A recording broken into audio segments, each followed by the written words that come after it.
So guys, dito tayo sa na-troubleshoot tayo ng brake system nito. So chinek ko yung hydro block nito. Okay pa naman, wala namang basa. Ayan. Bali, double check tayo dito sa kanyang vacuum. Dito, kasi nakita ko, pansin nyo medyo madumi yung kanyang vacuum, no? So yan yung vacuum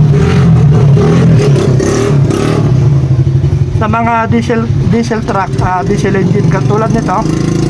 So vacuum, yung kasama ng vacuum is dun sa alternator sa may dulo yan. So yan yung nagsusupport o nagba-vacuum ng hangin doon sa hydrovac. So mga naman, sa mga gas engine tulad ng mga kotse, ganyan, basta gas engine, no? Dito sila kumukuha. Kaya magkakaiba. So ang nito, yung issue nito guys, tumitigas yung preno nito. Ito nga apakan. So dito, napansin ko dito, nakagas na rin. Ayan.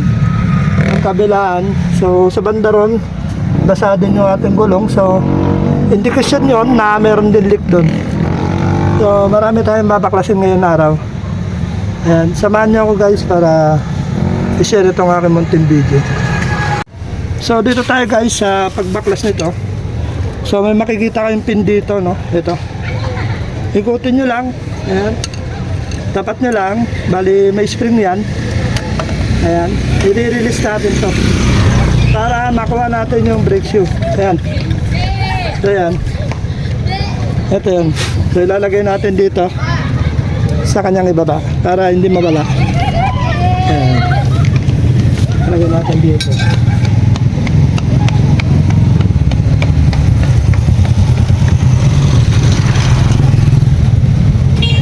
Kabilaan yung pin na yan, no? Ganyan yan, no? Yan, ganyan yung design yan. Ayan. So dalawang pin. Dito naman sa isa.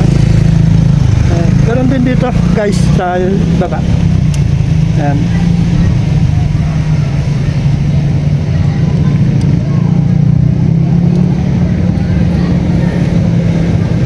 Ginawa lang natin to, no?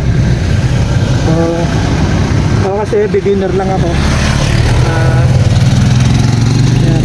Nakikita nyo, basang-basa yung kanyang spring. Yung kanyang spring is basang-basa. So indication yan na ito may leak talaga banda rito. So gagawin natin, sipatin natin ito ng ating flat screw. Sipatin natin dito para matanggal natin. Tama ba yung ginagawa ko guys? Bali kung mali yung ginagawa ko, paki-comment na lang. First time ko lang din na gumawa. So DIY ako mostly kasi gusto ko matuto. Do it yourself, ika nga, learn by your mistake, diba? Ayan, nakalas na natin.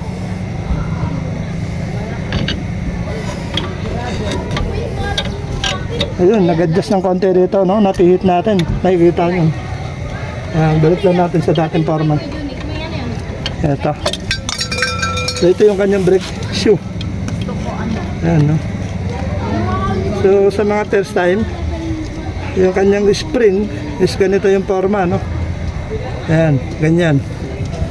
Huwag nyong iibahin. Ayan, nakaganyan siya. Huwag pa ganun, no?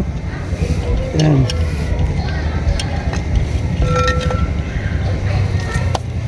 So ito yung kailangan natin tanggalin.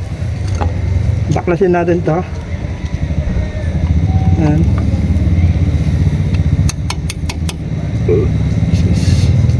Iangat na lang natin. Ito, hinuhugot lang to guys. Hinuhugot lang. Ayan. Ayan na. Ayan na, oh. Ayan, oh. Dapang-dapa na guys sa kanya oil seal. So mapapalit tayo dito, oil seal na to. Ito ang kailangan natin palitan. Kaya naglilik. Kaya malakas yung leak natin, tapos mahina yung preno natin. So ito yung mga dahilan kung bakit tumitigas yung preno natin. Ayan.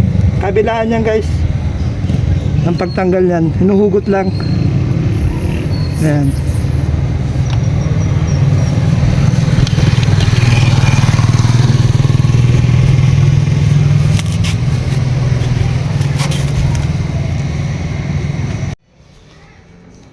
So ito na yung ano, kanyang yung piston niya, no? Ayan. So ito na yung piston niya, guys. So makikita nyo, sobrang kalawang, oh. Kalawang talaga. So kailangan natin linisin to gamit ang liha, tapos i-replace natin yung kanyang oil seal o oil cap. Oh, yan, isang set yan. Usually meron pa rito. Dapat na meron pa rito wheel cap yan. Yung wheel cap dito. Tapos ito yung pumipigil para hindi pumuslit yung ating preno. Ito, takip to para hindi mangalawang. Yun ang purpose ng takip dito. So, nung binaklas natin, wala nang takip. Kaya pinasok na ng kalawang. Kaya hindi na naging quality. Yan. So, bibili tayo ng set nito.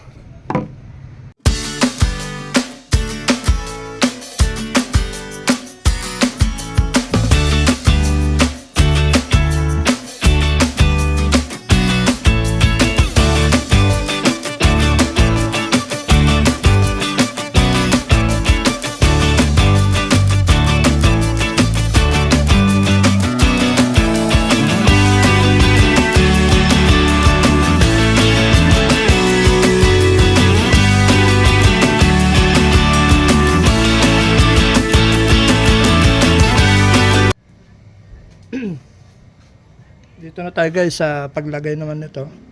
Itong tinatag nilang oil seal o oil ring. So para sa akin guys, lalagyan ko muna siya ng langis para iwas punit. Hindi, wala na tayong gagamitin na kung ano-ano. So ilagay na natin ito. Ayan. Basta importante huwag siya mapunit. Ayan, ganun lang kadali. Oh, ayan. So, dito naman tayo sa isa.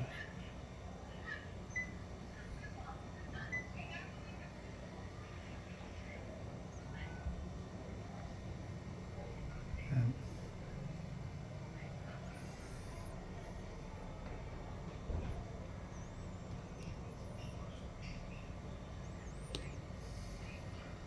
Lagay natin.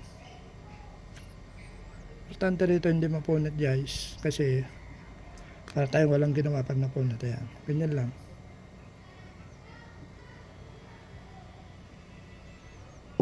Sa isa naman tayo. Ayan.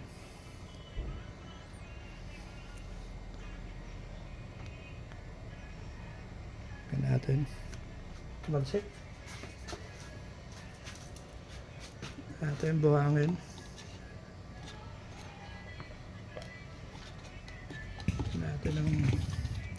Lagyan natin ang langis yan para pumasok. Pumasok na.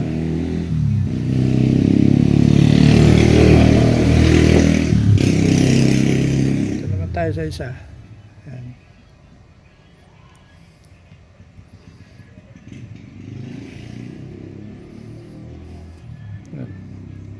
Ganyan lang kadali. Sa part 2 naman tayo. Panoorin nyo sa aking susunod na video. Ayan. Lilinis natin ito. Wala tayong mga gamit, grinder sana. Kung meron tayo para malinis. Ayan. Yan lang muna for today's video. Kung paano maglinis at paano magbaklas.